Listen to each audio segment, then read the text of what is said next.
everyone. Welcome to Picture Book Storytime. My name is Olubunmi Aboderin-Talabi and I'm a children's picture book author. I use this series to share with you some delightful children's books that I come across, and they're written by authors from all over the world, published by a myriad of publishers, from across the globe. Today, I'm going to share a new book with you. It's called Half Hour Hara and the Case of the Broken Eggs. And why I love this book is not only because it reminds me a lot of the character in one of my books, Diary of a Toddler, but because it teaches children how to tell time. It is about how things are not always what they seem. It's set in Nigeria. It's set, let me just say it's set within a Nigerian family. And it takes the nuances, some cultural nuances, into consideration as it shares a delightful children's tale that is applicable to children from all over the world. Okay, so things are not always what they seem. So bear that in mind as you listen to this story, Half Hour Hara and the Case of the Broken Eggs, written by Ugo Anidi and published by Kachifo Farafina, those wonderful people out there doing great work with children's literature in Nigeria. So here we go, Half Hour Hara and the Case of the Broken Eggs, a real whodunit. So Hara had a big fat problem, and if she didn't fix it in 30 minutes, she would be in big fat trouble. On the floor were all the eggs for making Mummy's birthday cake. "You're in trouble," her cousin Eze said. "It wasn't me," said Hara. "Your daddy will be back at 5:30. Do you think he'll scold you? Or take your storybooks? Or cancel your Atilogu class?" "It wasn't me, Eze," said Hara. "But on Saturday you broke Grandma's new TV, and on Sunday you broke a window in church.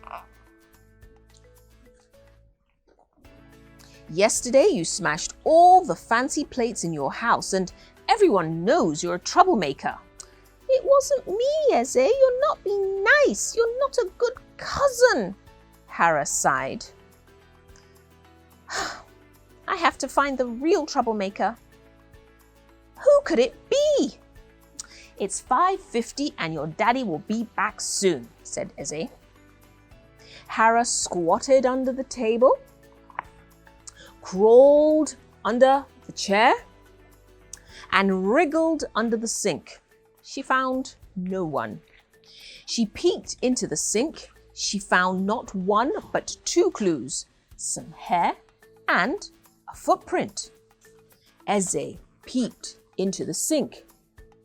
Could it be a girl? "It wasn't me, Eze. It's 5:10 now." "Stop it," said Hara. Hara dug inside the freezer, searched the cupboards and stuck her head in the fridge. She even checked the mortar. No one. She climbed onto a chair and looked on top of the fridge. There was a giant hole in the bread and Daddy's hat was gone. The bananas for Mummy's birthday cake were also gone. "You're in big trouble." "It wasn't me, Eze. It's 5:15 now. Stop it." Hara emptied the dustbin. She pulled out the oven trays and shook the water drum. But still she found no one. "Oh, this is really bad," Eze said, looking around the kitchen.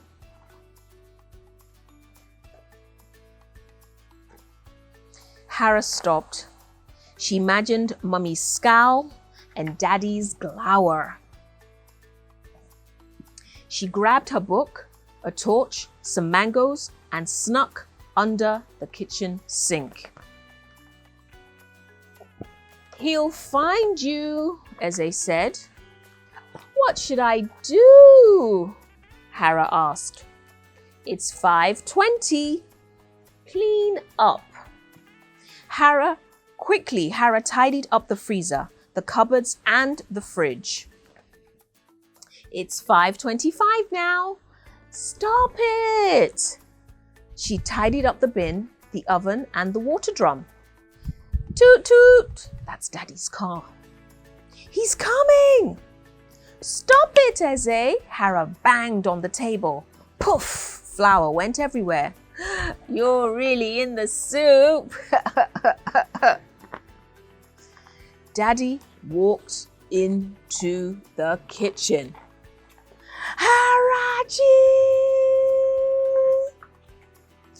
It wasn't me. I didn't break the eggs. Hara wailed. Then Hara saw something. No, two things. One eggy footprint on the window ledge and one banana peel falling from the sky.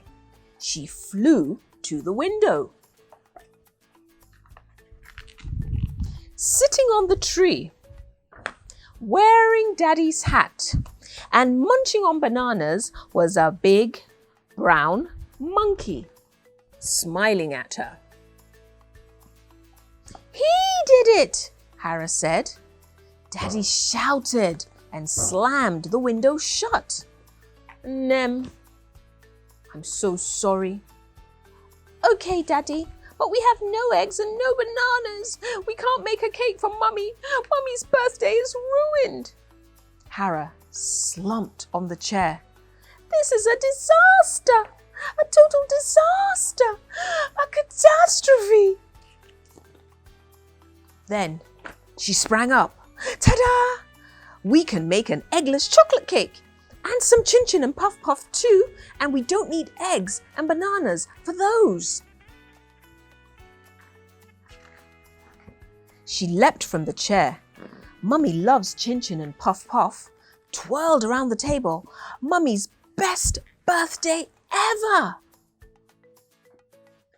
And then she slipped. Oh no. She grabbed the tablecloth and Hara had a big, fat problem. The end. A delightful tale by Ugo Anidi, published by Kachifo Farafina, and it's called Half Hour Hara and the Case of the Broken Eggs. Hope you enjoyed the story. I'm going to ask you a question based on the story. Hope you've been paying attention. Now, do you remember the name of Hara's cousin that kept teasing her? What was his name? Type it into the comment box, and if you get it right, I'll let you know. Thank you for joining me for another edition of Picture Book Storytime. See you again soon. Bye-bye.